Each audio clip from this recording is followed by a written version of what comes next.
नमस्कार दोस्तों, जैसे कि कल हमने कहा था कि दूसरे दिन जो है हम लोग स्टैटिक्स इकोनॉमिक्स का जो है एमसीक्यू लेकर आएंगे। और आज का जो स्टैटिक्स इकोनॉमिक्स का एमसीक्यू है वह काफ़ी इम्पोर्टेंट है एग्जाम की दृष्टि से। और जो यहाँ पे पढ़ाया जाएगा, जो कंटेंट दिया जाएगा वो 100% पेपर में छपेगा, यह जो है गारंटी है मेरा। क्योंकि विद्यापीठ कोचिंग संस्थान के सभी शिक्षकों के द्वारा कंटेंट बनाने में दिन रात मेहनत करते हैं, और इसलिए हम लोग दावे के साथ कहते हैं कि जो पढ़ाया जाएगा वो एग्जाम में 100% छपेगा। आप लोग इस पीडीएफ को अच्छा से, या फिर ये जो वीडियो रहेगा इसको अच्छा से आप लोग सेव करके रखिएगा और एग्जाम दे के आइएगा। और एग्जाम देने के बाद क्वेश्चन मिलाइएगा, 100% क्वेश्चन जो है यहाँ से छपेगा। चलिए इसी के साथ हम लोग शुरू करते हैं आज का सेशन। आप लोगों से आग्रह है कि इस सेशन को दूर दूर तक फैला दें, और ताकि झारखंड के सभी विद्यार्थियों इसका लाभ ले सके। हम लोग आगे बढ़ते हैं।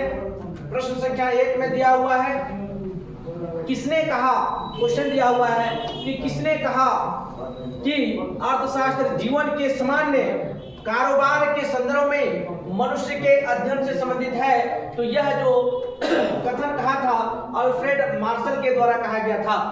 और जैसे ही आज हम क्लास लेने गए थे ऑफलाइन में, तो बैच के सभी विद्यार्थियों के द्वारा एक सुर में कहा गया कि आप सर ज्यादा एक्सप्लेन कर देते हैं। हम लोग तो ऑफलाइन बैच में पढ़े ही हैं, इसलिए आप लोग थोड़ा सा जल्दी और स्पीड कीजिएगा ताकि ज्यादा से ज्यादा क्वेश्चन जो है आप करा सकें। इसलिए मैं आज चाहता हूं कि ज्यादा से ज्यादा क्वेश्चन टच करें ताकि जल्दी हो और सटीक आंसर जो है हम लोग दे सकें आपको। इसलिए हम लोग स्पीड बढ़ेंगे, यानी कि ज्यादा जो है एक्सप्लेन करने की कोशिश नहीं करेंगे, क्योंकि पहले ही कहा हमने ऑफलाइन बैच में सबों को डीपली पढ़ाया गया है। इसलिए आगे बढ़ते हैं।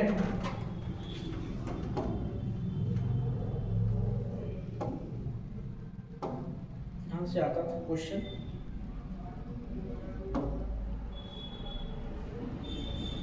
वही काम का।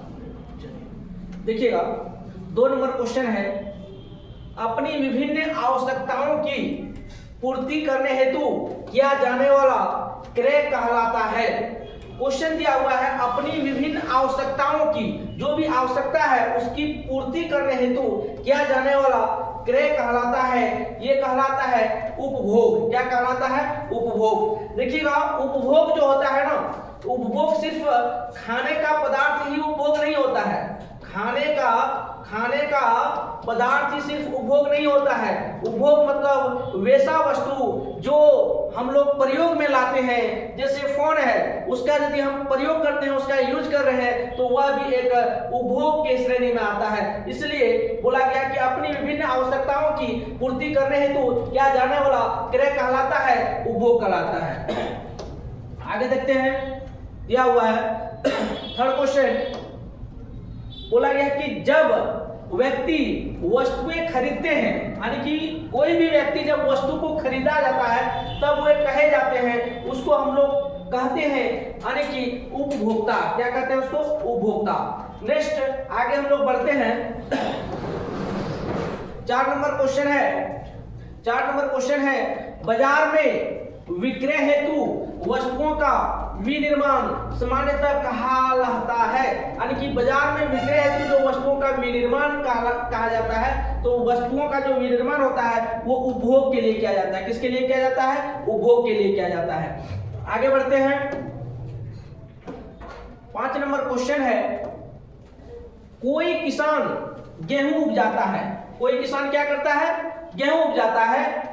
यहाँ किसान है तो किसान एक उपभोक्ता है, या फिर एक उत्पादक है, या फिर एक वितरण करता है, या फिर एक विनिमय करता है। तो किसान एक जो है वह उत्पादक का काम कर रहा है। हम लोग जानते हैं जब कोई भी किसान अपने फसल को उगाता है तो उसे हम लोग उत्पादक कहते हैं। क्या कहते हैं? उत्पादक कहते हैं। आगे बढ़ते हैं। नेक्स्ट जो है 6ठा क्वेश्चन है, क्वेश्चन दिया हुआ है, श्याम गेहूं से आटा का विनिर्माण करता है। हम लोग जानते हैं गेहूं से किसका निर्माण करते हैं? आटा का। यहाँ श्याम जो है यह एक क्या है? बोला गया है कि यह एक उत्पादक है या फिर यह एक उपभोक्ता है या फिर एक वितरण करता है या फिर एक विनिमय करता है। बोले कि वह जो है एक उत्पादन करता है, यानी कि वह उत्पादन कर रहा है। आगे बढ़ते हैं। 7 नंबर क्वेश्चन जो है दिया हुआ है, जब व्यक्ति स्वयं के लाभ के लिए वस्तुएं बेचते हैं, जब व्यक्ति स्वयं के लाभ के लिए वस्तुएं बेचते हैं तब वे कहलाते हैं। तो स्वयं के लाभ के लिए जब बेचते हैं तो वह विक्रेता कहलाते हैं। क्या कहलाते हैं? विक्रेता कहलाते हैं। आप सबों से आग्रह है कि इस वीडियो को दबा के लाइक करें, सब्सक्राइब करें और इस सेशन को दूर दूर तक जो है अपने दोस्त महिम सगे संबंधी को शेयर करें, ताकि 11th का जो इकोनॉमिक्स का फाइनल एग्जाम होने जा रहा है उसमें आप लोग 100% इस क्वेश्चन देखने को मिलेगा पेपर में। इसलिए अपने सगे संबंधी, अपने दोस्तों को इस सेशन को ज्यादा से ज्यादा शेयर करें और सब्सक्राइब करें, चैनल को लाइक करें। आगे बढ़ते हैं। 8 नंबर क्वेश्चन है, कहा गया कि वैसी क्रियाएं जो धन प्राप्त करने के उद्देश्य से की जाती है कहलाती है। सुनिएगा, ये जो क्रियाएं होता है ना वो 2 तरह का होता है। एक होता है आर्थिक क्रियाएं, थोड़ा सा बता देते हैं इसका। ये क्रियाएं जो होता है वह 2 प्रकार का होता है। एक होता है आर्थिक, एक होता है आर्थिक क्रिया, एक होता है आर्थिक क्रिया और दूसरा होता है अनार्थिक क्रिया। दूसरा क्या होता है? अनार्थिक क्रिया। सुनिएगा, अर्थ मीन्स होता है धन। अर्थ मीन्स क्या होता है? अर्थ मीन्स होता है धन, यानी कि वैसा काम जिसको करने से धन की प्राप्ति होती है उसे आर्थिक क्रिया कहते हैं, और वैसा काम जिसको करने से धन की प्राप्ति नहीं होती है उसे अनार्थिक क्रिया कहते हैं। जैसे रोड में कोई एक्सीडेंट कर गया है और यदि एक्सीडेंट क्या हुआ, व्यक्ति को आप हॉस्पिटल पहुंचा दिए, तो हॉस्पिटल पहुंचा दिए उसमें से आपको कोई जो है आय की प्राप्ति नहीं होगी, धन की प्राप्ति नहीं होगी, आप उसमें उनको सेवा किए, तो सेवा किए तो ऐसी क्रियाओं को अनार्थिक क्रिया कहते हैं। दूसरा एग्जाम्पल मैं बता दूं, यदि कोई लड़कियां हैं वो खाना बनाने में अपनी मम्मी का हेल्प करती है, तो मम्मी उसके बदले जो है कोई रुपया, पैसा, धन नहीं दिया जाता है, तो ऐसी क्रियाओं को अनार्थिक क्रिया कहते हैं। तो हम लोग इकोनॉमिक्स में क्रियाएं जो है 2 प्रकार का होता है, एक आर्थिक क्रिया और दूसरा होता है अनार्थिक क्रिया। तो बोला गया कि वैसी क्रियाएं जो धन प्राप्त करने के उद्देश्य से की जाती है तो क्या कहलाएगा? तो धन प्राप्त के उद्देश्य से जो काम किया जाता है उसे आर्थिक क्रिया कहते हैं। कोई दिक्कत? आगे बढ़ते हैं। इस सेशन को आप लोग लाइक करें, सब्सक्राइब करें चैनल को और दूर दूर तक इसको जो है फैलाने का काम करें। कुछ प्रॉब्लम हो गया है।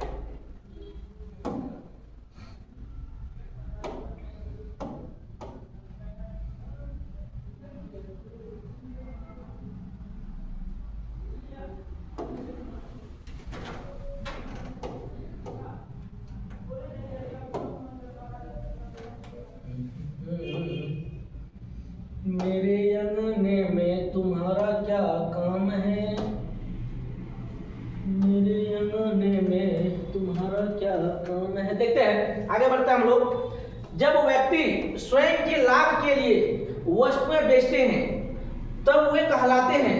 ये तो कर दिए ना 7 नंबर क्वेश्चन, विक्रेता कहलाते, ये तो कर दिया है।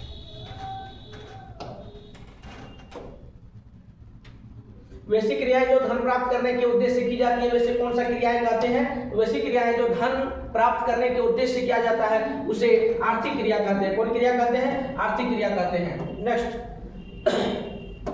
दिया हुआ है, हमारी आवश्यकताएं या इच्छाएं समानता होती है। देखिएगा, अर्थशास्त्र जो होता है ना वो जीवन जीने का तरीका सिखाता है। कितनी अच्छी बात इसमें कही गई है। मनुष्य की जो आवश्यकताएं होती है वो अनंत होती है, लेकिन उसके पास जो साधन होता है वह सीमित होता है। ऐसी स्थिति में एक समस्या उत्पन्न होती है, उसे चैन की समस्या कहते हैं। उसे क्या कहते हैं? चैन की समस्या कहते हैं। तो कहा क्या है, हमारी आवश्यकताएं या इच्छाएं समानता होती है। तो ये जो है आवश्यकताएं और इच्छाएं जो होती है मनुष्य का वो असीमित होती है। अभी हमने क्या बोला? साधन जो होता है, साधन, ये साधन जो है वो सीमित होती है। साधन क्या होती है? सीमित होती है। आगे बढ़ते हैं। 10 नंबर क्वेश्चन दिया हुआ है, देखिएगा, हमारी आवश्यकताओं की पूर्ति के साधन समानता होते हैं। जो अभी हमने कहा कि जो भी आवश्यकता होती है उसकी पूर्ति के साधन सामान्यतः होते हैं। तो पूर्ति के जो साधन होते हैं वो क्या होते हैं, बोलेंगे सर सीमित होते हैं। क्या होते हैं, सीमित होते हैं। आगे बढ़ते हैं। दिया हुआ है चयन की समस्या समानता है। चयन की जो समस्या है समानता है, तो बोला कि चयन की समस्या में ए नंबर ऑप्शन में दिया है एक समान समस्या है, नहीं एक समान समस्या नहीं है, एक आर्थिक समस्या है, एक अनार्थिक समस्या है, एक काल्पनिक समस्या है। तो बोले कि चयन की समस्या जो है एक आर्थिक समस्या है। कैसी समस्या है, आर्थिक समस्या है। आगे बढ़ते हैं। 12th नंबर क्वेश्चन दिया हुआ है। 12th नंबर बोला कि सामान्यतः आर्थिक समस्या की जड़ है। तो आर्थिक समस्या की जो जड़ है वो अभाव है। क्या है, अभाव है। जब तक अभाव नहीं होगा तब तक आर्थिक समस्या उत्पन्न नहीं होगी। ठीक है, आगे बढ़ाते हैं सेशन को और 13 नंबर क्वेश्चन हम लोग करेंगे। 13 नंबर क्वेश्चन में दिया हुआ है, फिर से आप लोगों को बता दूं, विद्यापीठ कोचिंग संस्थान जो है छोटा सा प्रयास कर रहा है कि आप लोगों को अच्छा कंटेंट दे। जैसे ऑफलाइन में हम लोग बेहतर से बेहतर कंटेंट दे करके और प्रत्येक वर्ष रिजल्ट देने का काम किया, वैसे ही चाह रहे हैं कि हम लोग जो शिक्षा का अलग है ये पूरे झारखंड में जो है इसका लाभ मिले। इसके लिए हम लोग छोटा सा प्रयास कर रहे हैं। तो जब हम लोग छोटा सा प्रयास कर रहे हैं तो आप लोग भी थोड़ा सा हम लोगों को सहयोग करने की जो है दरकार है। आप लोग सहयोग करें और जब आप लोग सहयोग कीजिएगा तो 100% हम लोग जो है अंतरात्मा से मेहनत करके और आप लोगों को अच्छा से अच्छा कंटेंट देंगे, ताकि एक फ्री ऑफ कॉस्ट आपको YouTube पे सारी शिक्षा सारे कंटेंट आपको मिल जाए। चलिए इसी के साथ जो है हम लोग 13 नंबर क्वेश्चन करते हैं। दिया हुआ है संसाधनों का प्रयोग उत्पन्न करता है। बोला गया कि संसाधनों का प्रयोग जो है उत्पन्न करता है, समान है, असमान है, वैकल्पिक है, चयन है। आप लोग इसको जो है कमेंट में आंसर दें। देखते हैं कमेंट में आंसर दें आप लोग, कौन कौन इसका आंसर दे पाते हैं। कमेंट में जो है इसका आंसर दें।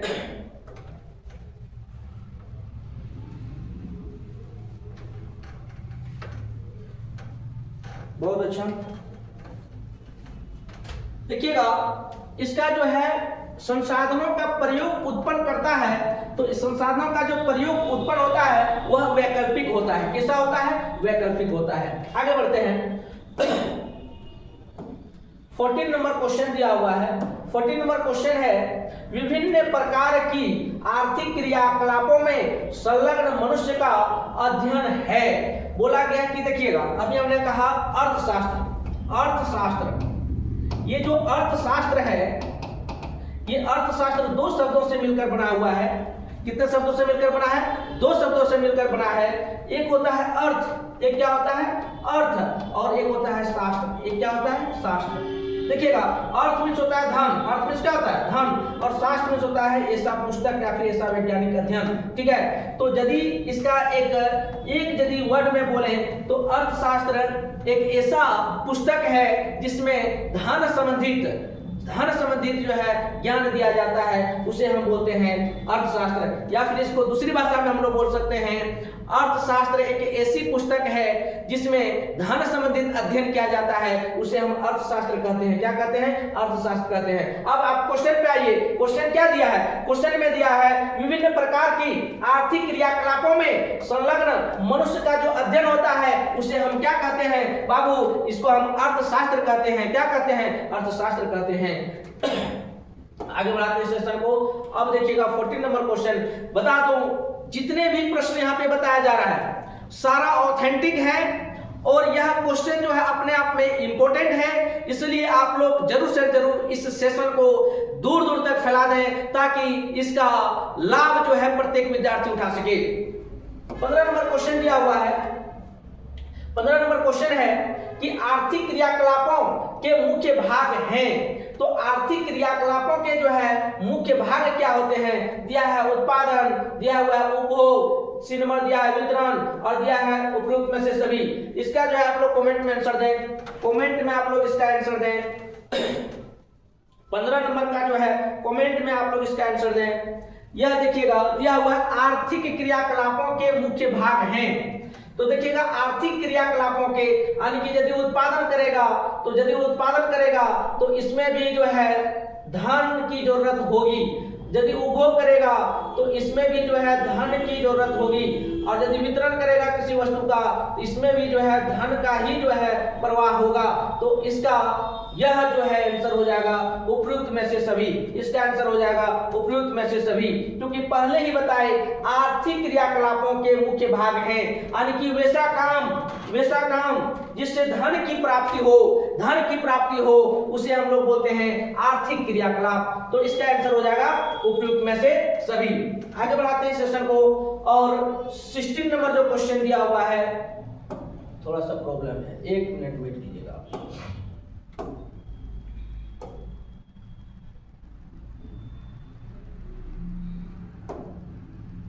बीच बीच में प्रॉब्लम होती है। देखिए दिया हुआ है, नेक्स्ट क्वेश्चन देखते हैं। 16 नंबर क्वेश्चन है, रमेश, क्या दिया हुआ है, रमेश भुगतान लेकर अन्य व्यक्तियों को सेवा प्रदान करता है। तो यह रमेश जो है वह कौन है? एक सेवाधारी है, एक उद्यमधारी है, एक समाज सेवी है, एक सेवा प्रदाता है। सुनिएगा, सेवाधारी दोनों में ये तो इसका आंसर तो ये जो है बी और सी होगा ही नहीं, क्योंकि कभी कभी हम लोग एमसीक्यू जो है मल्टीपल चॉइस क्वेश्चन जो है, इसको कभी कभी हम लोग बाय ऑप्शन भी जो है इसको छांट सकते हैं कि क्या दिया हुआ है, रमेश भुगतान लेकर अन्य व्यक्तियों को सेवा प्रदान करता है, कि जब तक वो रुपया नहीं लेगा तब तक किसी दूसरे व्यक्ति को वह सेवा नहीं प्रदान करेगा।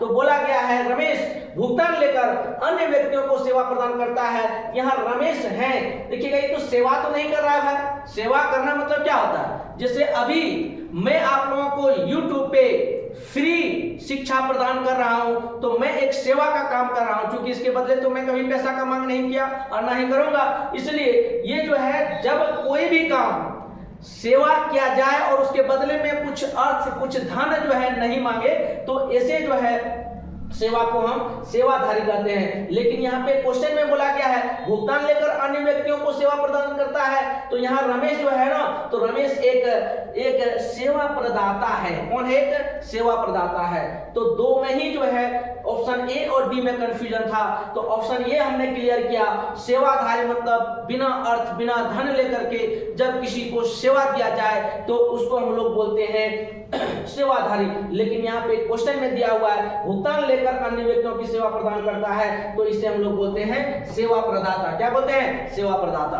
आगे बढ़ते हैं,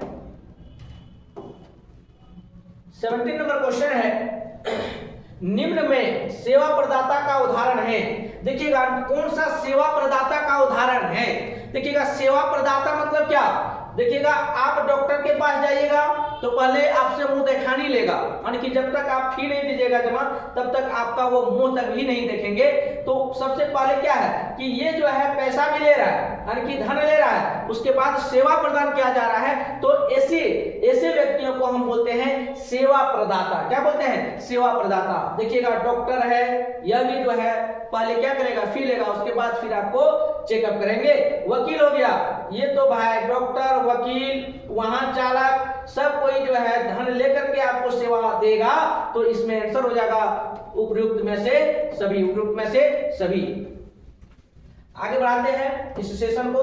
18 नंबर क्वेश्चन देखिएगा क्या है। 18 नंबर क्वेश्चन दिया हुआ है, मां के द्वारा, किसके द्वारा? मां के द्वारा अपने शिशु का लालन पालन सामान्यतः है, यानी कि मां के द्वारा जब अपने शिशु को, अपने बच्चों को लाड प्यार करता है, उसको लालन पालन करता है, उसको पोसा जाता है, उसको जब अपने स्तर से उसको पोष पाल करके बड़ा किया जाता है, तो इसे हम लोग क्या बोलते हैं? सामूहिक क्रिया। सामूहिक क्रिया तो होगा नहीं, आर्थिक क्रिया। अभी कभी ऐसा नहीं होता है, किसी भी कोई भी माँ हो अपने बच्चों को जब सेवा देती है तो वह उसके बदले में जो है कुछ मांगती नहीं है, तो इसमें आर्थिक क्रिया तो होगा नहीं। अब एक गैर आर्थिक क्रिया दिया है, एक सामान्य क्रिया दिया है, बोलता है कि एक गैर आर्थिक क्रिया इसमें हो जाएगा। क्या हो जाएगा? गैर आर्थिक क्रिया, यानी कि जब एक माँ अपने शिशु को पालती है तो उसमें कोई भी आर्थिक क्रियाएं नहीं होती है, इसलिए इसका आंसर हो जाएगा गैर आर्थिक क्रियाएं। इस सेशन को आगे बढ़ाते हैं। 18 हम लोग कर लिए।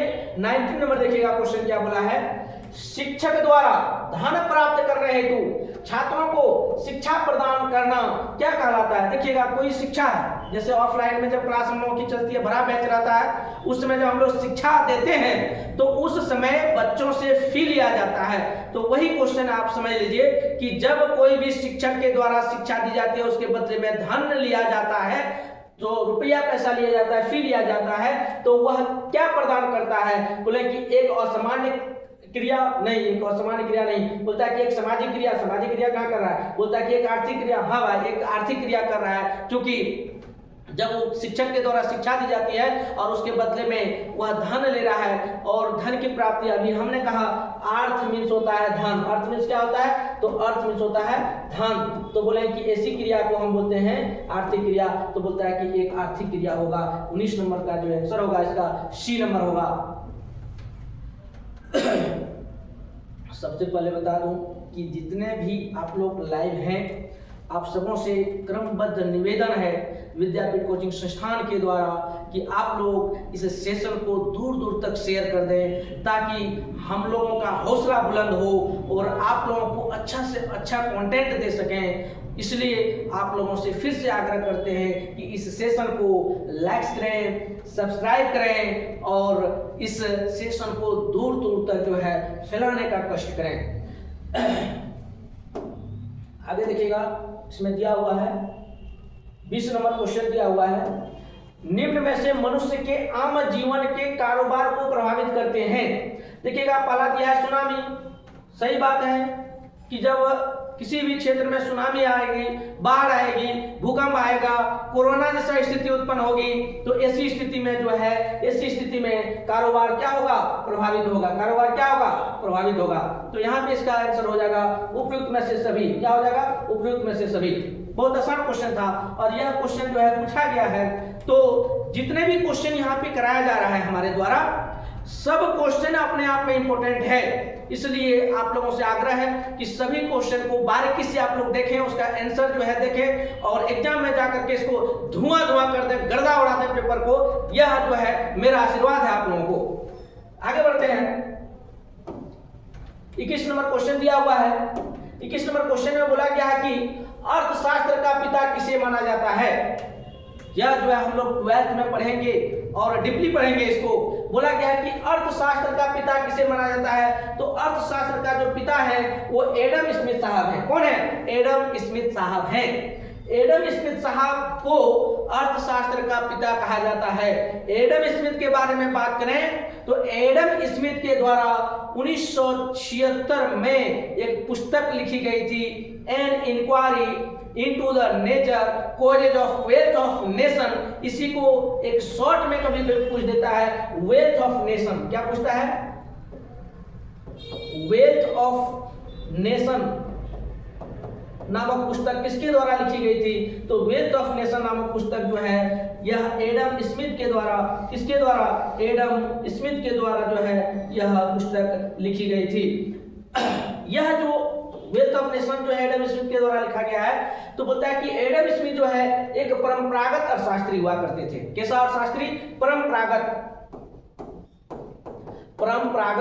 एडम स्मिथ जो हुए यह जो है परंपरागत अर्थशास्त्री हुआ करते थे। परंपरागत अर्थशास्त्री जो है हुआ करते थे।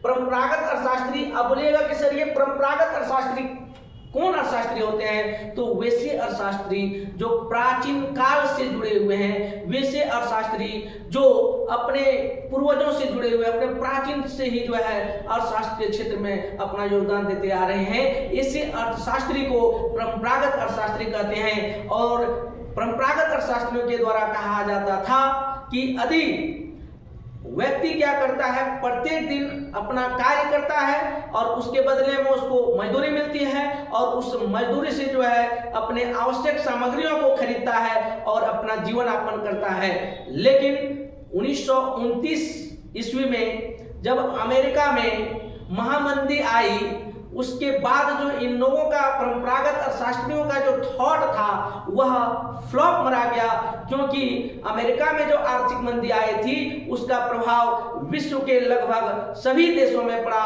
और एनसीईआरटी में आप देखिएगा तो विश्व के लगभग 12 से 13 देशों का इसका प्रभाव पड़ा। तो इसी स्थिति में एक अर्थशास्त्री आए जिसको हम लोग आधुनिक अर्थशास्त्री बोलते हैं, John Maynard Keynes, J.M. Keynes. उन्होंने जो है एक किताब लिखी और किताब में कहा गया कि ये जो है परंपरागत अर्थशास्त्री ने जो थॉट दिया है उसका खंडन करते हुए उन्होंने कहा कि ये जो है किसी भी क्षेत्र में यदि ऐसा स्थिति उत्पन्न होती है तो इसका प्रभाव जो है विश्व के कई देशों में पड़ेगा। और उन्होंने जो है उससे निकलने के लिए रास्ता भी बताया और एक अर्थशास्त्र जो है उन्होंने एक अर्थशास्त्र को जन्म दिया जिसका नाम है समष्टि अर्थशास्त्र। यह भी जो है हम लोग 12th में इसको डीपली पढ़ेंगे कि समष्टि अर्थशास्त्र के जनक कौन हैं। तो समष्टि अर्थशास्त्र के जो जनक हैं वह जॉन मेनार्ड कीन्स हैं। कौन है? जॉन मेनार्ड कीन्स हैं। आगे बढ़ते हैं। 22 नंबर क्वेश्चन दिया हुआ है, अर्थशास्त्र नामक पुस्तक किसकी रचना है? देखिएगा, अर्थशास्त्र नामक जो पुस्तक है, अर्थशास्त्र नामक जो पुस्तक है वह चाणक्य के द्वारा सबसे पहले लिखा गया था। चाणक्य ने जो है यह जो अर्थशास्त्र नामक पहली पुस्तक, इसी का नाम है चाणक्य, इसी का नाम है कौटिल्य, इसी का नाम है विष्णुगुप्त। ठीक है, यह चंद्रगुप्त मौर्य के दरबार में जो है महामंत्री का कार्य करता था कि वह मंत्री हुआ करते थे चाणक्य, और बहुत ही तेज तर्रार जो है यह मंत्री थे। और इन्होंने जो है सबसे पहले अर्थशास्त्र नामक पुस्तक लिखी थी चाणक्य के द्वारा। किसके द्वारा? चाणक्य के द्वारा। सेशन को आगे बढ़ाते हैं। 23 नंबर क्वेश्चन देखिएगा। अभी जो है जो अभी हमने कहा कि वेल्थ ऑफ नेशन, क्या दिया है? वेल्थ ऑफ नेशन नामक पुस्तक किसके द्वारा जो है लिखी गई थी? इसमें जो है देरी नहीं करना चाहिए, फटाफट आप लोग कमेंट कीजिए कि वेल्थ ऑफ नेशन नामक पुस्तक जो है एडम स्मिथ के द्वारा लिखा गया है। किसके द्वारा लिखा गया है? एडम स्मिथ के द्वारा लिखा गया है।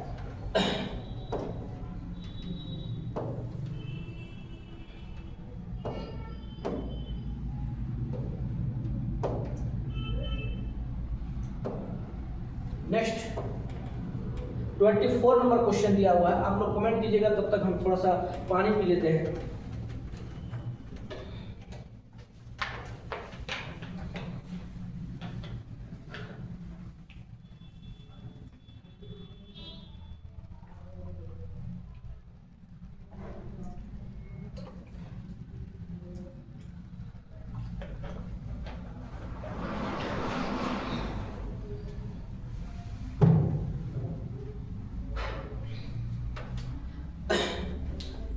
देखिए, इसका आंसर आप लोग कमेंट नहीं कर पाए। देखिएगा, अभी हमने कहा राष्ट्रों की संपत्ति की प्रकृति एवं कारणों की खोज किसकी रचना है?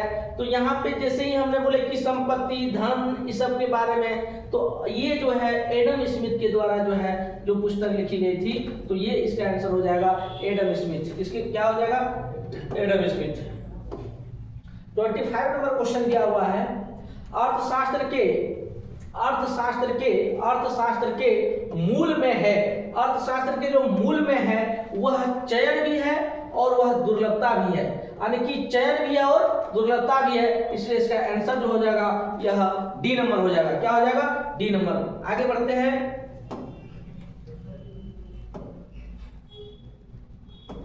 मेरे अंगने में तुम्हारा क्या काम है?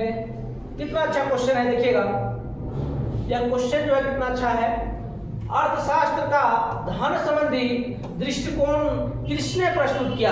जहां पे धन आ जाए तुरंत हम लोग एडम स्मिथ साहब को खोजेंगे और टिक आउट कर देंगे, 100% सही होगा। ठीक है, एडम स्मिथ इसका आंसर होगा। आगे बढ़ते हैं। 27 नंबर क्वेश्चन दिया हुआ है। 27 नंबर क्वेश्चन है कि अर्थशास्त्र मनुष्य के किस कार्य के अध्ययन से संबंधित है? तो अर्थशास्त्र मनुष्य के किस कार्य के लिए? तो सामान्य कार्य, सामाजिक कार्य, आर्थिक कार्य और गैर आर्थिक कार्य। देखिएगा, अर्थशास्त्र, अभी हमने कहा ये जो अर्थशास्त्र है तो ये जो अर्थशास्त्र है, तो बोले कि अर्थशास्त्र अभी हमने कहा दो शब्दों से मिलकर बना है। पहला हमने कहा अर्थ और दूसरा कहा शास्त्र। तो जब तक यहाँ पे अर्थशास्त्र की बात हो तो अर्थशास्त्र हमेशा धन संबंधित अध्ययन कराता है, इसलिए हम लोग मानेंगे इसमें धन संबंधित मतलब क्या, तो इसका हो जाएगा आर्थिक क्रिया। अर्थ में होता है धन और क्रिया में होता है काम। तो वैसा काम जो धन प्राप्त करने के लिए किया जाता हो, वैसे क्रिया को, वैसे काम को आर्थिक क्रिया कहते हैं। इसलिए इसका आंसर हो जाएगा क्या, सी नंबर हो जाएगा। देखिएगा 28 नंबर दिया है क्वेश्चन।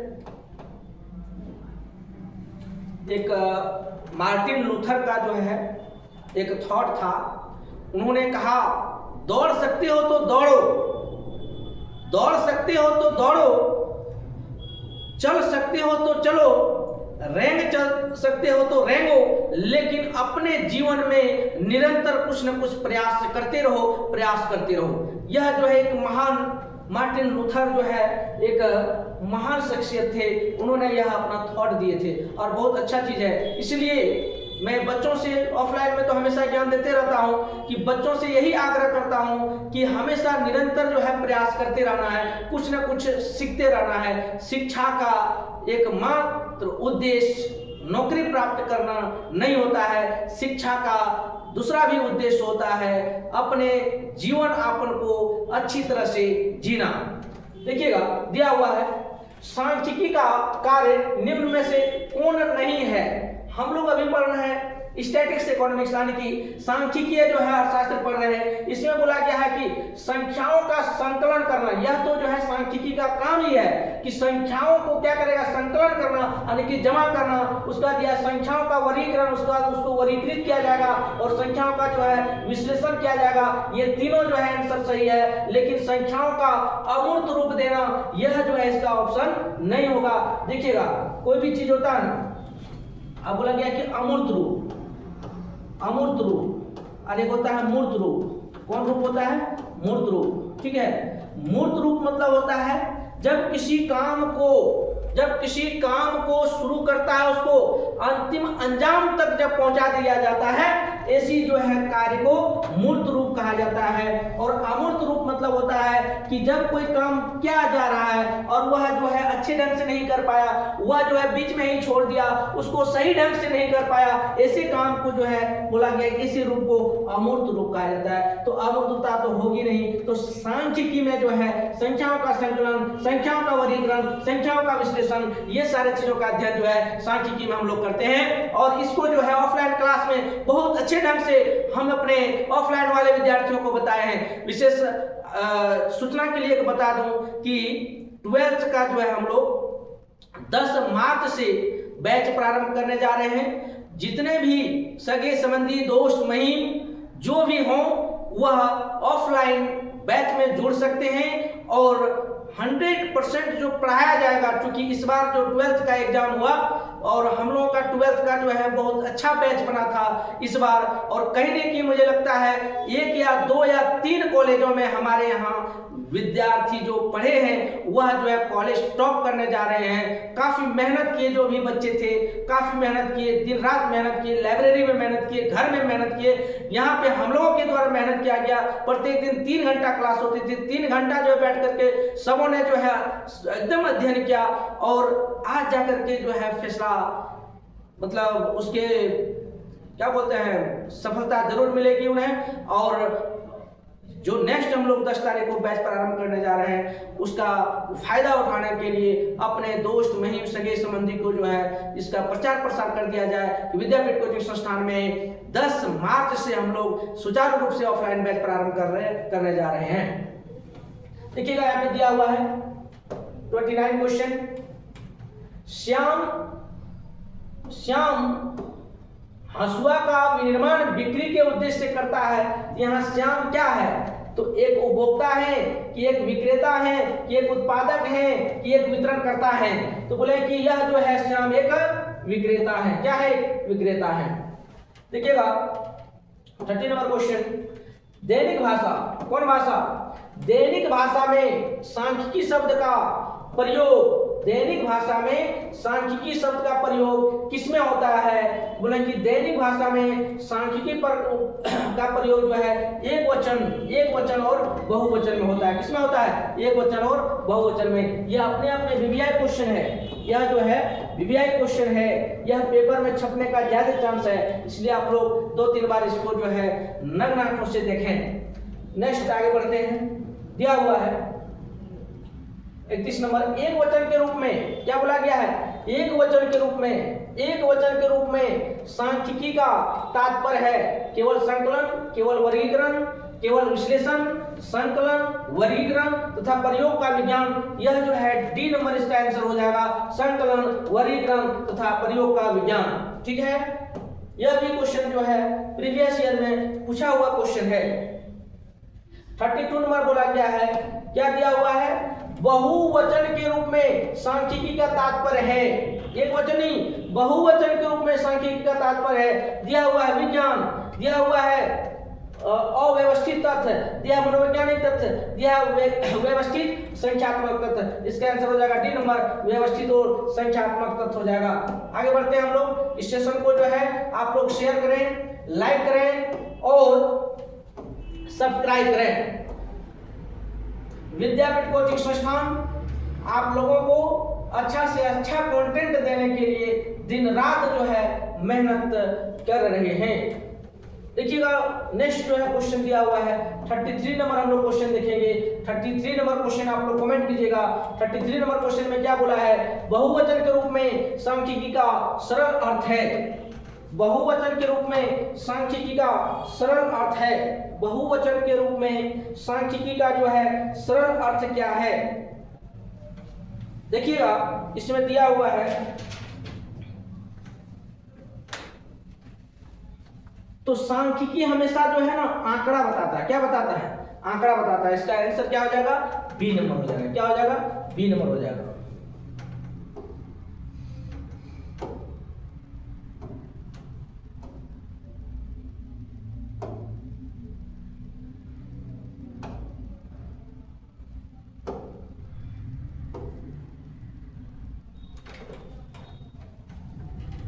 अब दूसरा पीडीएफ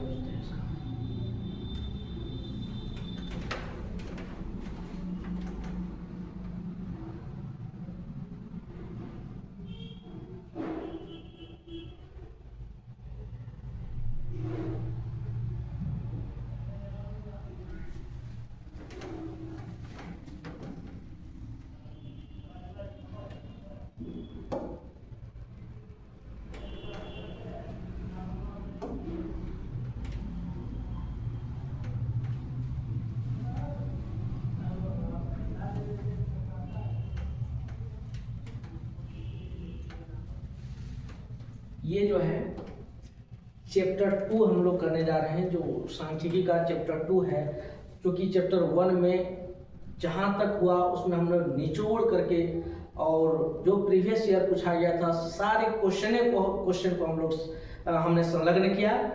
अब जो है हम लोग चैप्टर 2 की ओर बढ़ते हैं। चैप्टर 2 का जो है पहला क्वेश्चन दिया हुआ है। चैप्टर 2 का जो है पहला क्वेश्चन दिया हुआ है। देखिएगा, बोलता है कि चर एक ऐसी मात्रा है, चर एक ऐसी मात्रा है जिसका प्रयोग किसी गुण को मापने के लिए किया जाता है। इसका मान विभिन्न, बोलता है कि इसका मान जो है, इसका मान विभिन्न परिस्थितियों में हो सकता है। इसका मान विभिन्न परिस्थितियों में भिन्न भिन्न होता है। इसका मान विभिन्न परिस्थितियों में क्या होता है? भिन्न भिन्न होता है। नेक्स्ट क्वेश्चन देखिएगा। नेक्स्ट क्वेश्चन जो है इसमें दिया हुआ है 2 नंबर क्वेश्चन देखिएगा। दिया हुआ है कि अपरिष्कृत आंकड़े, कैसा आंकड़े? अपरिष्कृत आंकड़े, अपरिष्कृत आंकड़ों की किसी इकाई को क्या कहा जाता है? अपरिष्कृत आंकड़े को किसी इकाई को क्या कहा जाता है? माध्यका कहा जाता है, माध्य कहा जाता है, प्रेक्षण कहा जाता है या फिर विस्तार कहा जाता है। तो अपरिष्कृत आंकड़े को, अपरिष्कृत मतलब होता है जिससे देखिएगा, यदि बोला जाए कि गणित में, किसमें? गणित में जो है विद्यार्थियों के द्वारा अलग अलग अंक प्राप्त किया गया है। कोई गणित में 80 मार्क्स लाया है, कोई 60 नंबर लाया है, कोई 70 नंबर लाया है, कोई 40 नंबर लाया है, कोई 45 नंबर लाया है, कोई 30 नंबर लाया है, कोई 20 नंबर लाया है, ठीक है। तो कोई 60 नंबर लाया है, कोई जो है 55 नंबर लाया है, कोई 10 नंबर लाया है, कोई जो है 20 नंबर लाया है। तो इसमें यदि एक व्यवस्थित रूप में नहीं है, व्यवस्थित रूप में नहीं है, व्यवस्थित रूप में जब होगा जब इसको हम असेंडिंग या डिसेंडिंग ऑर्डर में जो है इसको सजा दें, तब जाकर के यह व्यवस्थित रूप में होगा। बोला गया कि अपरिष्कृत आंकड़े जो है किसी इकाई का क्या कहा जाता है, तो बोले कि यह एक प्रेक्षण होता है। क्या होता है? प्रेक्षण होता है। थोड़ा सा पानी पीते हैं।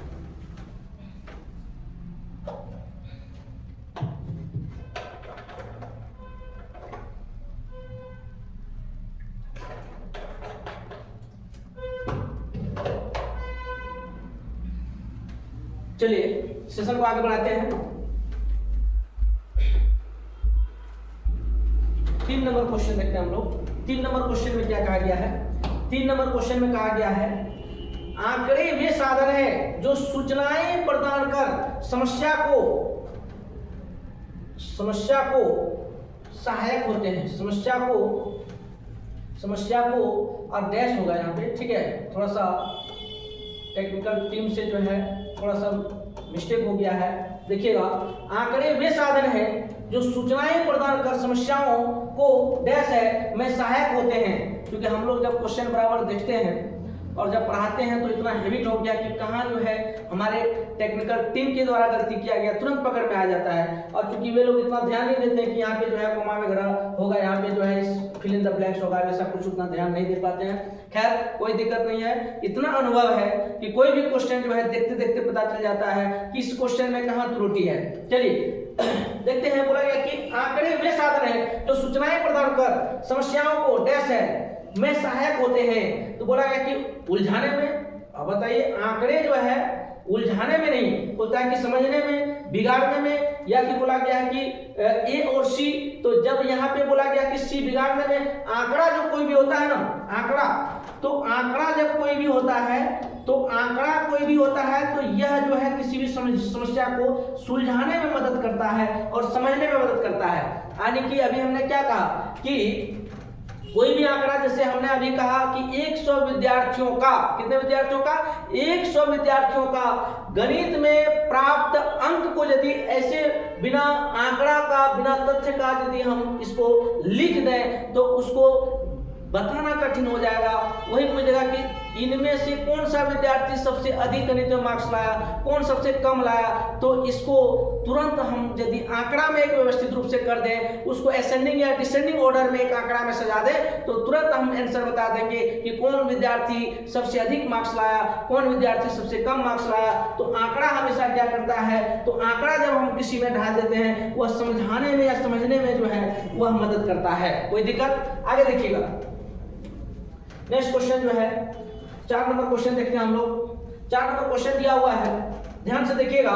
सांख्यिकीय आंकड़ों के मुख्यतः कितने स्रोत होते हैं? तो सांख्यिकीय आंकड़े के मुख्यतः 2 स्रोत होते हैं। कितने स्रोत होते हैं? तो 2 स्रोत होते हैं। कोई दिक्कत है? सांख्यिकीय आंकड़े के कितने स्रोत? 2 स्रोत होते हैं। 5 नंबर देखते हैं हम लोग। 5 नंबर जो क्वेश्चन दिया हुआ है, 5 नंबर क्वेश्चन बोलता है कि वह व्यक्ति जो आंकड़ा एकत्रित करता है कहलाता है। देखिएगा, वह व्यक्ति जो आंकड़ा एकत्रित करता है वह कहलाता है। यहाँ पे दिया शोधकर्ता, यहाँ दिया उत्तरदाता, ये भी दोनों बोलता है कि इनमें से कोई नहीं। वह व्यक्ति जो आंकड़ा को एकत्रित करता है उसको शोधकर्ता कहते हैं। क्या कहते हैं? शोधकर्ता कहते हैं। आगे सेशन को बढ़ाते हैं। नेक्स्ट क्वेश्चन देखिएगा, 6 नंबर क्वेश्चन जो है, देखिएगा यहाँ पे दिया हुआ है, क्या दिया हुआ है? गणनाकार। क्या दिया हुआ है? गणनाकार। फिर वही समस्या हो गया।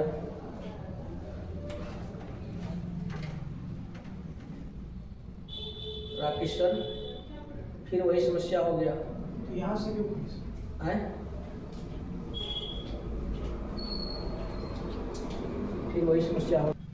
देखिएगा क्या दिया हुआ है, इस क्वेश्चन को देखिएगा। गणनाकार द्वारा प्रत्यक्ष रूप से एकत्रित आंकड़े को क्या कहा जाता है? कोई भी गणनाकार होता है जो आंकड़ा गिनने का काम करता है, जो प्रत्यक्ष रूप से किसी आंकड़ा को गिना जाता है, उसे प्राथमिक आंकड़े कहा जाता है। कौन आंकड़े कहा जाते हैं? प्राथमिक आंकड़े कहा जाते हैं। जैसे जनगणना में देखिएगा, जनगणना जो है डोर टू डोर विजिट करता है, डोर टू डोर जाता है, और जो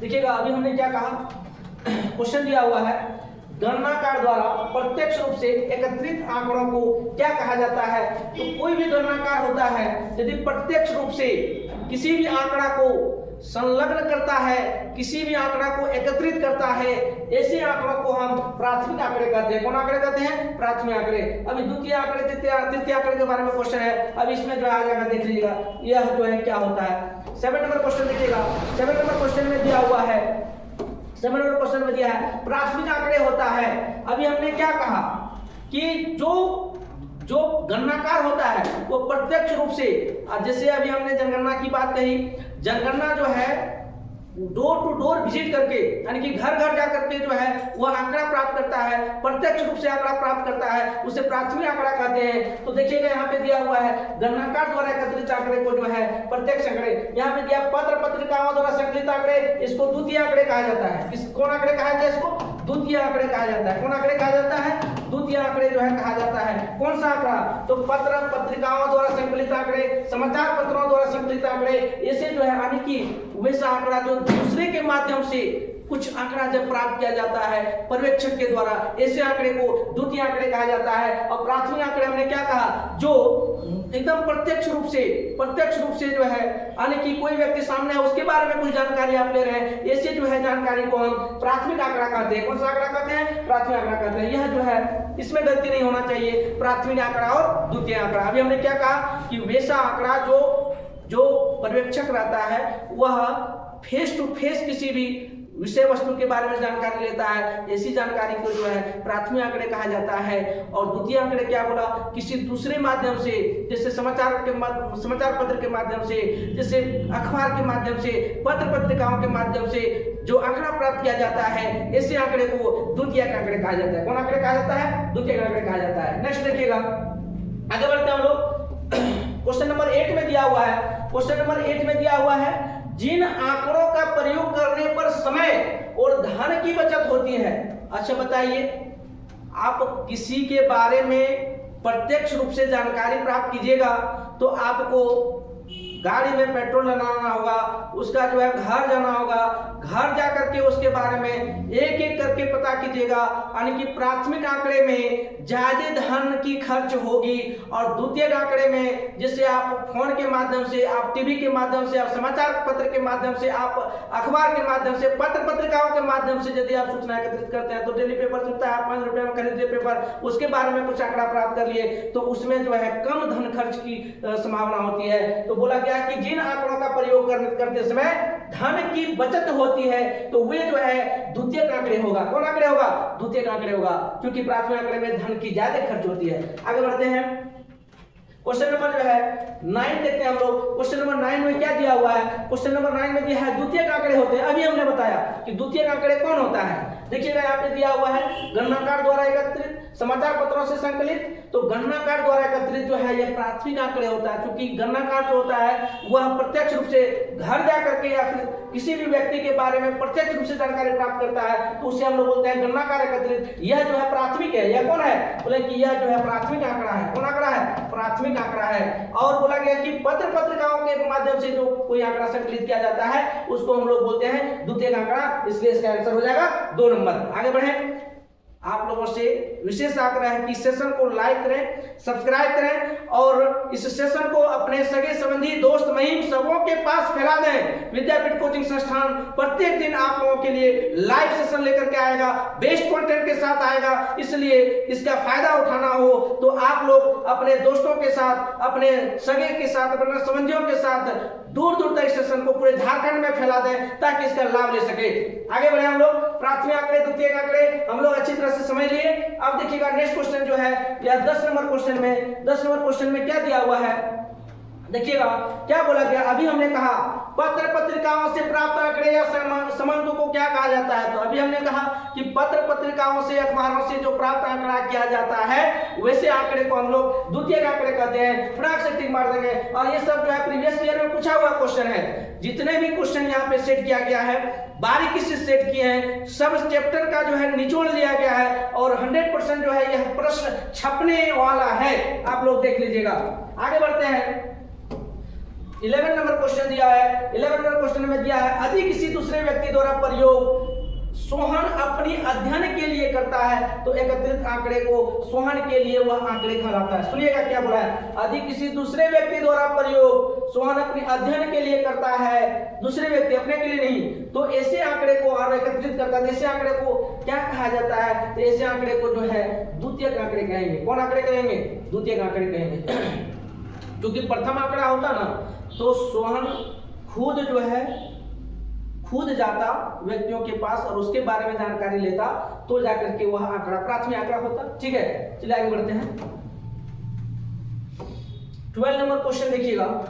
12 नंबर क्वेश्चन दिया हुआ है सर्वेक्षण का उद्देश्य होता है, सर्वेक्षण का उद्देश्य होता है आंकड़ों का संग्रह करना। बिल्कुल, जो सर्वेक्षण करता होता है, जो सर्वे करता है, तो सबसे पहले आंकड़ा का जो है वह संग्रह करता है। संग्रह करना मतलब जमा करना, एकत्रित करना, और आंकड़ों का वितरण, फिर आंकड़ों का क्या करता है, वितरण किया जाता है, फिर आंकड़ों का जो है निर्माण किया जाता है, या फिर इनमें से कोई नहीं। तो बोला गया कि कोई भी सर्वेक्षण करता जो है ना वह आंकड़ों का जो है संग्रह करता है। आंकड़ों का क्या करता है? संग्रह करता है। चलिए आगे बढ़ते हैं।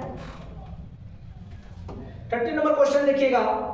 30 नंबर क्वेश्चन यह अपने आप में इंपोर्टेंट है। यह क्वेश्चन जो है PYQ में पूछा गया आप लोगों को। देखिएगा यह क्वेश्चन क्या है, बोला गया कि निम्न में से कौन आंकड़ा संग्रह करने की विधि है। देखिएगा निम्न में से कौन आंकड़ा संग्रह करना कि कोई भी आंकड़ा, किसी भी सूचना को प्राप्त करने का कौन सा विधि है। तो कोई भी सूचना को प्राप्त हम लोग कर लेते हैं टेलीफोन साक्षात्कार के द्वारा। देखिएगा गांव घर में जो BLO होता है और गांव घर में जो BLO होते हैं और उस गांव का कुछ व्यक्ति शहर में बसा है, तो BLO को यदि कुछ जानकारी लेनी हो उनके बारे में फटाक से फोन धड़ाएंगे और वह जो है फोन से जानकारी ले लेंगे।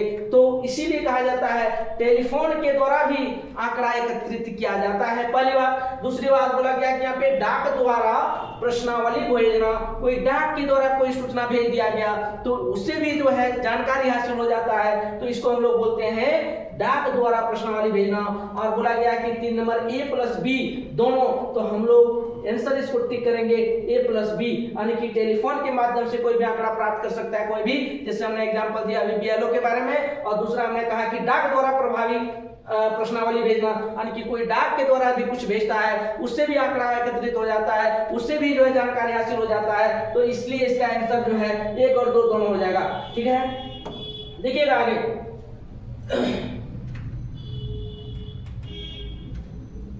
30 नंबर क्वेश्चन,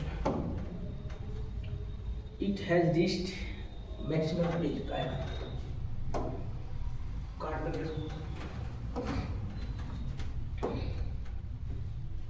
ठीक है, आ जाएगा।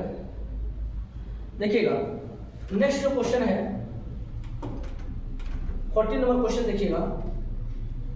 सर्वेक्षण का सबसे अधिक प्रचलित साधन है, सर्वेक्षण का सबसे अधिक प्रचलित साधन है। देखिएगा साक्षात्कार, अनुसूची या प्रश्नावली, समाचार पत्र, टेलीफोन, विज्ञापन। इसका आंसर आप लोग कमेंट बॉक्स में दीजिएगा, इसका आंसर आप लोग कमेंट बॉक्स में दीजिएगा।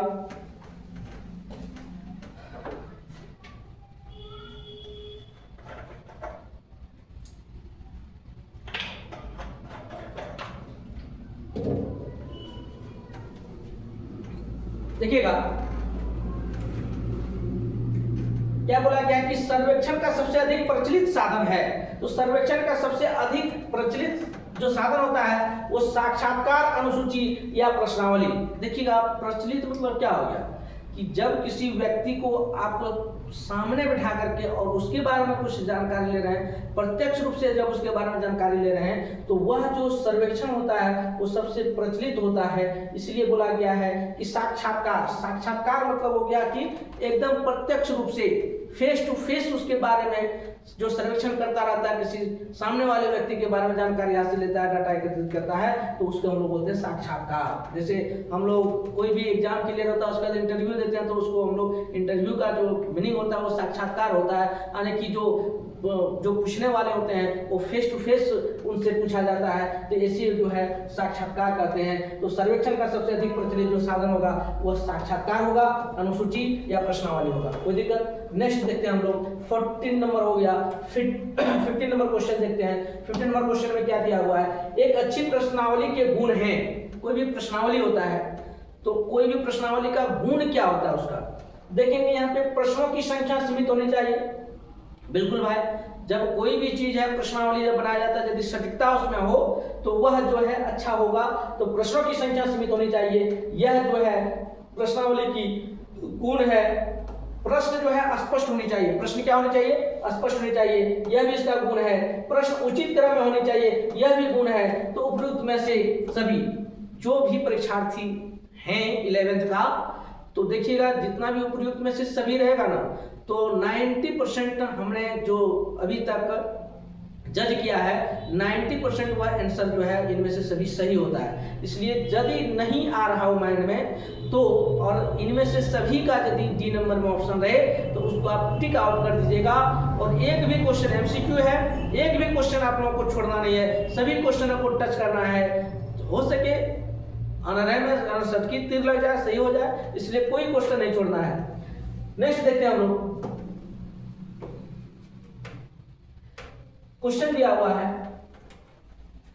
द्विविध प्रश्नों के कितने विकल्प होते हैं। द्विविध प्रश्नों के जो विकल्प होते हैं ना, वह 2 विकल्प होते हैं। कितने विकल्प होते हैं? 2 विकल्प होते हैं। देखिएगा नेक्स्ट क्वेश्चन 17 नंबर क्वेश्चन देखिएगा। 17 नंबर क्या बोला है, जिन प्रश्नों के 2 से अधिक विकल्प होते हैं वह क्या कहलाते हैं। हम लोगों ने अभी जो ये कर रहे हैं तो ये बहुवैकल्पिक जो है प्रश्न है। नहीं, बहुवैकल्पिक मतलब कहने का तात्पर्य किसी एक प्रश्न है उसका लगभग 4 जो है उसका ऑप्शन दिया हुआ है, तो ऐसे प्रश्नों को हम बहुवैकल्पिक प्रश्न कहते हैं। और क्वेश्चन भी वही कहा गया है। क्वेश्चन क्या कहा गया सुनिएगा, जिन प्रश्नों के 2 से अधिक विकल्प होते हैं वह क्या कहलाते हैं, तो वह बहुविकल्पीय प्रश्न कहते हैं। उसको क्या बोलते हैं, बहुविकल्पीय प्रश्न कहते हैं। क्वेश्चन में ही इसका आंसर छिपा हुआ था। नहीं, देखिएगा 18 नंबर क्या बोला है, किसी समग्र या जनसंख्या के एक इकाई को कहा जाता है। देखिएगा, किसी समग्र या जनसंख्या के एक इकाई को, यदि किसी के बारे में एक इकाई के बारे में बात किया जाए, यदि बोल दिया जाए कि राकेश सर का जो है वेट कितना है, वेट कितना है, तो वेट यानी कि राकेश सर के बारे में सिर्फ एक जो है इसमें गुण के बारे में या फिर इसके बारे में एक जो है तथ्य जानकारी हासिल करना चाहता है। तो यदि किसी भी परीक्षण में यानी कि बोला कि किसी समग्र या जनसंख्या के एक इकाई को यानी कि किसी एक तथ्य को जो जानकारी हासिल कराया जाता है उसको मद कहा जाता है। क्या कहा जाता है, उसको मद कहा जाता है। कोई दिक्कत? आगे देखिएगा, अभी हमने क्या कहा, जब किसी के बारे में, किसी एक मद के बारे, एक के बारे में, एक विषय के बारे में जानना चाहे तो उसे मद कहा जाता है। क्या कहा जाता है, मद कहा जाता है। देखिएगा, जिस सर्वेक्षण विधि के अंतर्गत समग्र जनसंख्या के सभी मदों, क्या बोला है, सभी मदों को शामिल किया जाता है, तो ऐसे जो है मद को बोला गया कि जनगणना विधि। कौन विधि कहा जाता है, जनगणना। देखिएगा, जब जनगणना, पहले तो जनगणना कल तो बताए थे, जनगणना की शुरुआत जो है भारत में कब हुआ था, तो जनगणना की शुरुआत जो है 1881 ईस्वी में हुआ था जनगणना की शुरुआत। और सबसे पहले जो है 1872 ईस्वी में लॉर्ड मेयो के कार्यकाल में, किसके कार्यकाल में, बोले कि लॉर्ड मेयो के कार्यकाल में जो है पहली बार जनगणना हुआ था। उसके बाद यह जो जनगणना हुई थी तो यह सटीक जनगणना नहीं कर पाए थे, पूरे भारतवर्ष में जो है जनगणना यह नहीं कर पाए थे, इसलिए 1872 का जनगणना जो है यह डाटा इसको नहीं लिया गया, यह मान नहीं दिया गया है। और 1881 ईस्वी में जो है 1881 ईस्वी में लॉर्ड रिपन के द्वारा, किसके द्वारा, लॉर्ड रिपन के द्वारा जो जनगणना किया गया था, यह जनगणना जो है सटीक था। और उसी समय से प्रत्येक 10 वर्ष में भारत में जनगणना होती है। और अभी हाल फिलहाल में 2011 में जनगणना हुई थी। 2011 के बाद जो है भारत में जनगणना होनी थी 2021 में, लेकिन 2021 में हम लोग सब वाकिफ हैं कि 2021 में जो है कोरोना काल चल रहा था, जिसके कारण जनगणना नहीं हो पाई। और एक विशेष जानकारी के लिए बता दूं कि जनसंख्या में हम लोग जो है चीन को भी इस बार पछाड़ने जा रहे हैं, नहीं किसी में तो आगे रहेंगे हम लोग, देखिएगा। तो बोला गया कि अब जनगणना में क्या होता है, तो जनगणना में क्या होता है, तो जनगणना में किसी एक मद के बारे में जानकारी हासिल नहीं करता है। किसी का घर जाएगा तो बोलेगा कि घर का जो है इसमें हेड कौन है, हेड मतलब इसमें मुखिया कौन है, और उसके बाद बोलेगा कि उनका बेटा कैठो है, उनका बेटा क्या करता है, उनकी बेटी कितनी है, ठीक है। उसके बाद बोला कि इनके पास कैठो गाड़ियां हैं, कितना धन है, कितना संपत्ति है, इनके पास जो है कितना गाय है, कितना बैल है, कितना बकरी है, यानी कि सारी जानकारी जब हासिल किया जाता है तो ऐसे मदों को जो है जनगणना मद के द्वारा ही प्राप्त किया जा सकता है। और जब किसी एक के बारे में, किसी व्यक्ति का एक गुण के बारे में प्राप्त किया जाता हो, उसको मद कहा जाता है। क्या कहा जाता है, मद कहा जाता है। और जब सभी किसी भी व्यक्ति का या किसी परिवार का सारी जानकारी हासिल करना, इसको जनगणना विधि कहा जाता है। क्या कहा जाता है, जनगणना भी बता दिए। 1881 प्रत्येक 10 वर्ष में जनगणना होती है। लॉर्ड मेयो ने 1872 में जनगणना किया था, लॉर्ड रिपन ने जो है 1881 में जनगणना किया। प्रत्येक 10 वर्ष में जनगणना होती है भारत में। कोई दिक्कत है? दूर दूर तक इस सेशन को आप लोग शेयर कर दीजिए, ताकि हम लोग और अच्छा से अच्छा कंटेंट लेके आएंगे। ऑफलाइन बैच में बहुत डीपली पढ़ाते हैं, लेकिन ऑफलाइन बैच में इसलिए डीपली पढ़ाते हैं क्योंकि वहां पे समय पर्याप्त रहता है। ऑनलाइन में क्या होता है कि स्पीड बढ़ना पड़ता है, और ऑफलाइन वाला बच्चा आज हमसे कंप्लेन किए कि आप जो है थोड़ा सा स्पीड क्या कीजिए, हम लोग तो सब ऑफलाइन बैच में पढ़ ही लिए हैं डीपली, तो आप वहां भी पढ़ाते हैं ऑनलाइन में, तो देखने का मन नहीं करता है। इसलिए हम चाहते हैं कि थोड़ा सा स्पीड बढ़े। और हम लोग 10 मार्च से 12th का नया बैच प्रारंभ करने जा रहे हैं। जिनको भी जुड़ना है और बेस्ट कंटेंट के साथ यदि आप ज्यादा जो है कंटेंट लेना चाहते हैं, अच्छा से अच्छा कंटेंट लेना चाहते हैं, तो विद्यापीठ कोचिंग संस्थान अवश्य ही पधारें। आपको 10 से 15 दिन डेमो क्लास दिया जाएगा। यहाँ पे जितने भी शिक्षक पढ़ाते हैं और सभी अलग अलग विषयों का अलग अलग जो है आपको शिक्षक मिलेंगे, और सभी शिक्षक अनुभवी हैं। इसलिए एक बार जरूर विद्यापीठ कोचिंग संस्थान आवे और डेमो क्लास करके देखें। किसी को बांध के भर्ती यहाँ पे नहीं किया जाता है, डेमो क्लास पहले दिया जाता है। 10 से 15 दिन आप लोग फ्री ऑफ कॉस्ट पढ़िए। 10 से 15 दिन जितने भी विद्यापीठ कोचिंग संस्थान के शिक्षक हैं, सभी शिक्षकों के द्वारा आप शिक्षा ग्रहण कीजिए। उसके बाद आप आकलन कीजिए, और कहीं दूसरे जगह भी आप पढ़ करके देखिए, वहां का कंटेंट देखिए, वहां का पढ़ाने का तरीका देखिए, और विद्यापीठ कोचिंग संस्थान का पढ़ाने का तरीका देखिए। यदि दोनों में अंतर नहीं मिलेगा तो फिर आप लोग सारे बोलिएगा कि नहीं, हम वहां गए थे, हमको वहां अच्छा कंटेंट मिला, वहां अच्छा समझाया गया था, वहां पढ़ाया गया था, यहाँ पे हमको उतना अच्छा जो समझ में नहीं आवे। तो हम लोग अपने आप में सुधार करेंगे। हम लोग दिन रात मेहनत करने वाले हैं। एक से एक जो है राकेश सर रात भर इसी में सो के जो है रात गुजार देते हैं, मेहनती हैं, तब जाकर के होता है। इसलिए आप लोगों से आग्रह है कि 10 मार्च को हम लोग 12th का न्यू बैच प्रारंभ करने जा रहे हैं। आप लोग भारी संख्या में जुड़े और हम लोग को सहयोग करें। देखिएगा, सेशन को आगे बढ़ाते हैं। दिया हुआ है क्वेश्चन नंबर 20। क्वेश्चन नंबर 20 में दिया हुआ है, जिस सर्वेक्षण विधि के अंतर्गत समग्र या जनसंख्या के कुछ चुने हुए पदों को शामिल किया जाता है, तो वह कौन सा विधि कहा जाता है। देखिएगा, तो बोला है कि समग्र सर्वेक्षण विधि के समग्र या फिर जनसंख्या के कुछ चुने हुए पदों का शामिल किया जाता है, उसे क्या कहा जाता है। आप लोग कमेंट में इसका आंसर दीजिएगा, कमेंट में इसका आंसर दीजिएगा।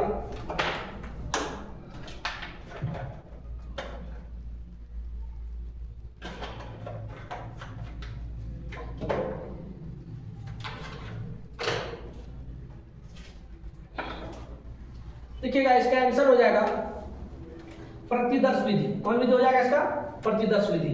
आगे बढ़े 21 नंबर क्वेश्चन देखिएगा। 21 नंबर क्वेश्चन क्या बोला है, सांख्यिकी में समष्टि शब्द का अर्थ क्या होता है। देखिएगा, अर्थशास्त्र जो है, अर्थशास्त्र जो है ना, इसको 2 भागों में बांटा गया है।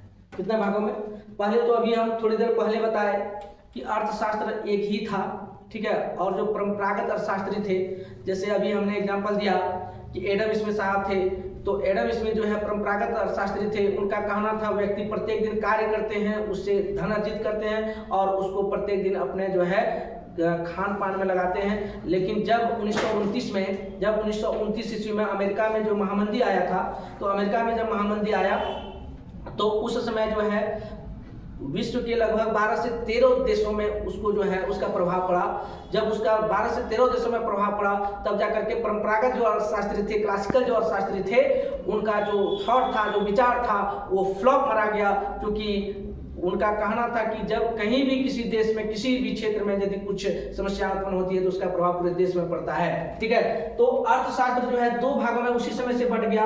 एक हो गया व्यष्टि, एक क्या हो गया व्यष्टि, और एक हो गया व्यष्टि अर्थशास्त्र। कौन अर्थशास्त्र? एक हो गया व्यष्टि अर्थशास्त्र, और हम लोग इसको डीपली पढ़ेंगे 12th में। ठीक है, व्यष्टि अर्थशास्त्र, समष्टि अर्थशास्त्र, इसका जो है अंतर, इसका जो है व्याख्या, इसका गुण, इसका अवगुण, सारा कुछ हम लोग पढ़ेंगे। ठीक है, देखिएगा एक व्यष्टि हो गया, दूसरा हो गया समष्टि। दूसरा क्या हो गया? समष्टि अर्थशास्त्र। कौन अर्थशास्त्र? समष्टि अर्थशास्त्र। देखिएगा इस व्यष्टि में जो है ना, इसमें व्यक्तिगत की बात करती है, समष्टि में जो है ना समग्र की बात करती है। समष्टि में क्या किसकी बात करती है? समग्रता की बात करती है। जैसे कुल मांग हो गया, कुल पूर्ति हो गया, ठीक है, कुल आय हो गया, राष्ट्र आय हो गया, तो इसमें जो है समष्टि में होता है। और जैसे हो गया व्यक्तिगत मांग, व्यक्तिगत पूर्ति, ठीक है, उसका दिया व्यक्तिगत आय, ये सब जो है व्यष्टि अर्थशास्त्र में हम लोग अध्ययन करते हैं। यहाँ पे समष्टि की बात बोला है। समष्टि शब्द का अर्थ आप बता दीजिए, आप लोग समष्टि शब्द का अर्थ, समष्टि शब्द का अर्थ जो है क्या हो जाएगा? तो समग्र हो जाएगा। क्या हो जाएगा? समग्र हो जाएगा। चलिए आगे बढ़े। ये जो लिख रहे हैं तो हमको लगता है ब्लू कलर से लिखते हैं तो ज़्यादा जो है यह दिखाई नहीं देता हुआ ऑनलाइन में। ठीक है, आप लोग कमेंट कीजिएगा, ब्लू से लिखें कि ग्रीन से लिखें कि येलो से लिखें, जो अच्छा दिखता हो बोलिएगा कमेंट करके, वही कलर जो है लिखेंगे। देखिएगा आगे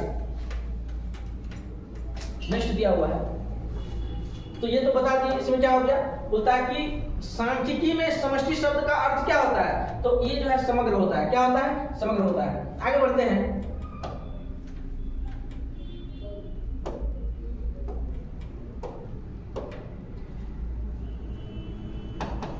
देखिएगा आगे बढ़ते हैं।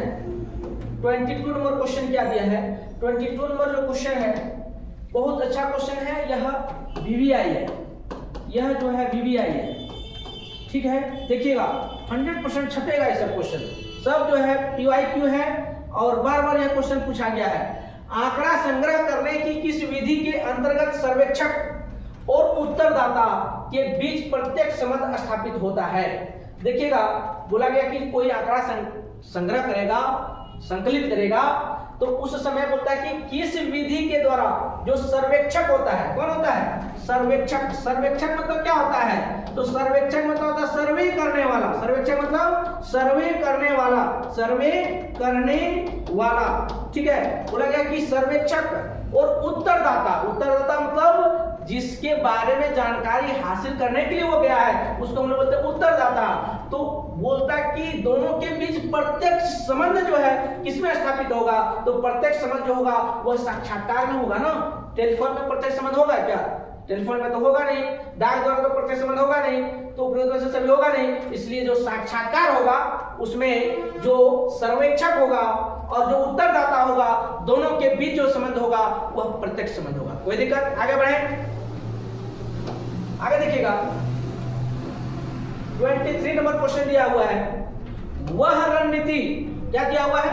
वह रणनीति जिसके अंतर्गत एक छोटे समूह का सर्वेक्षण कर प्रश्नावली का मूल्यांकन या परीक्षण किया जाता है। देखिएगा छोटे बोला गया, छोटे। वह रणनीति जिसके अंतर्गत एक छोटे समूह का सर्वेक्षण कर प्रश्नावली या मूल्यांकन या परीक्षण किया जाता है, उसको व्यक्तिगत साक्षात्कार, टेलीफोन, डाक या प्रायोगिक। आप लोग कमेंट बॉक्स में इसका आंसर दीजिएगा। कमेंट बॉक्स में आप इसका आंसर दीजिएगा।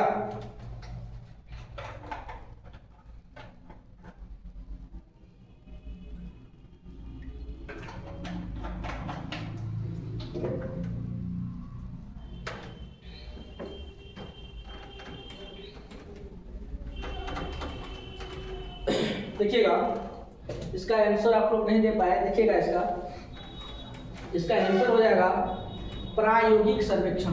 क्या आंसर हो जाएगा? प्रायोगिक सर्वेक्षण। देखिएगा आगे दिए, बढ़ते हैं। 24 नंबर क्वेश्चन दिया हुआ है। प्रायोगिक सर्वेक्षण जो है के लाभ हैं। तो प्रायोगिक सर्वेक्षण के क्या क्या लाभ हैं? प्रश्नावली, निर्देशों की जांच, नकारात्मक तथ्यों का पता, लागत और समय का अनुमान, उपयुक्त में से सभी। देखिएगा अभी हमने कहा कि उपयुक्त में से सभी जो है 90% ऐसा है कि उपयुक्त में से जो सभी होता है वह सही होता है। वह क्या होता है? सही होता है। मेरे अंगने में तुम्हारा क्या काम है? देखिएगा 25 नंबर क्वेश्चन क्या दिया है? प्रतिदर्श या निदर्श, निदर्श नहीं होगा, कुछ मिस्टेक हो गया है। प्रतिदर्श का अर्थ होता है प्रतिदर्श। देखिएगा प्रतिदर्श एक हम लोग पढ़े होंगे प्रतिशत, पढ़े हैं प्रतिशत, यानी कि 100 में कितना, वही हो ना प्रतिशत, 100 में कितना। देखिएगा प्रतिदर्श का अर्थ होता है समग्र के सभी मदों को चुनना, समग्र में से कुछ प्रतिनिधि मदों को चुनना। बोला गया कि ए प्लस बी दोनों और इनमें से कोई नहीं।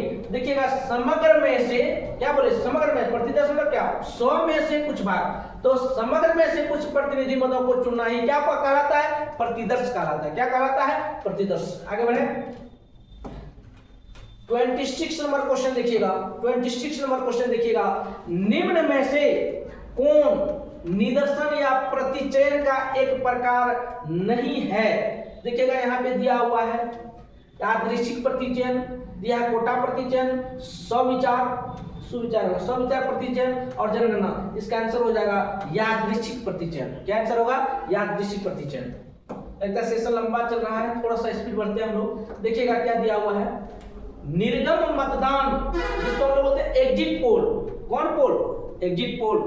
देखिए भाई करो नगर निगम का चुनाव होने वाला है और आप लोग जो है सोच विचार करके अपने मत का दान दीजिएगा, समझे? सोच विचार करके। ऐसा नहीं कि जो पढ़े लिखे इंसान हैं वो हमेशा अपने विवेक से, अपने दिमाग से, अपने बुद्धि से जो है वोट करेंगे। ऐसे जनप्रतिनिधि को चुनना है जो आपके बीच में रहे, ऐसे जनप्रतिनिधि को चुनना है जो आपके समक्ष रहे, ऐसे जनप्रतिनिधि को चुनना है जो आपके सुख दुख में भागीदारी बने, ऐसे प्रतिनिधि को चुनना है जो कि हमेशा यदि 24/7 नहीं होता है, देखिएगा एटीएम में लिखा हुआ रहता है 24/7, तो उसी तरह जो है आपकी सेवा में तत्पर रहे।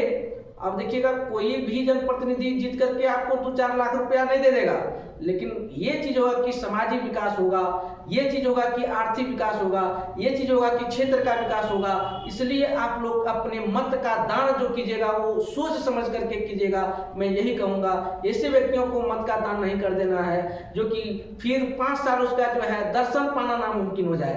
और समझदार के लिए, होशियार के लिए जो है इशारा ही काफी है। चलिए देखिएगा निर्गम मतदान जो होता है यानी कि एग्जिट पोल। एग्जिट पोल क्या होता है कि मीडिया लोग जो है ना जाएगा गांव-गांव और कुछ जो है व्यक्ति को वो माइक से पूछेगा कि आप किस नेता को चुनना चाहते हैं, आप किस पार्टी को वोट देना चाहते हैं। तो उसमें से जो है एक आंकड़ा लगाता है, वो लोग आंकड़ा लगा करके फिर उन लोगों ने जो है कि एग्जिट पोल में दिखाता है कि भाई हम लोगों ने जो सर्वे किया तो इस पार्टी का जो है अच्छा बहुमत, यानी किस पार्टी का ज्यादा जो है सर्वे में बोला गया कि इस पार्टी को जो हम लोग जिताने जा रहे हैं, तो उसको हम लोग बोलते हैं एग्जिट पोल। तो बोला गया कि निर्गम मतदान एग्जिट पोल है। अब देखिएगा जहां एग्जिट पोल रहेगा तो मतदाता रहेगा ही। बोलता है कि मतदाताओं के प्रतिदर्श से चुनाव जीतने वाले का जो अनुमान लगाया जाता है उसको बुलाता है निर्गम। क्या बुलाता है? निर्गम मतदान। क्या कहा जाता है? निर्गम मतदान। चलिए आगे देखिएगा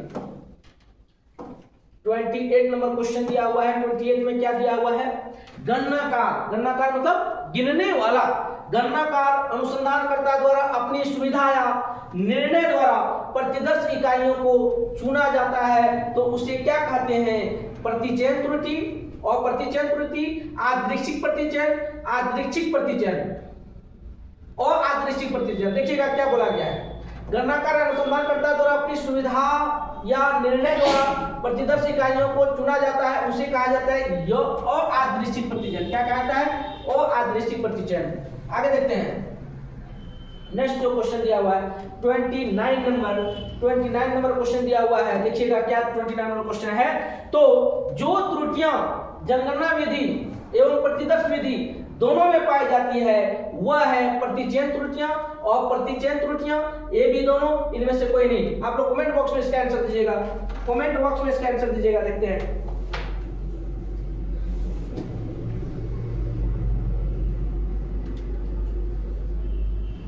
देखिएगा इसका आंसर हो जाएगा अप्रतिचयन त्रुटियां। क्या इसका आंसर हो जाएगा? अप्रतिचयन त्रुटियां। आगे बढ़े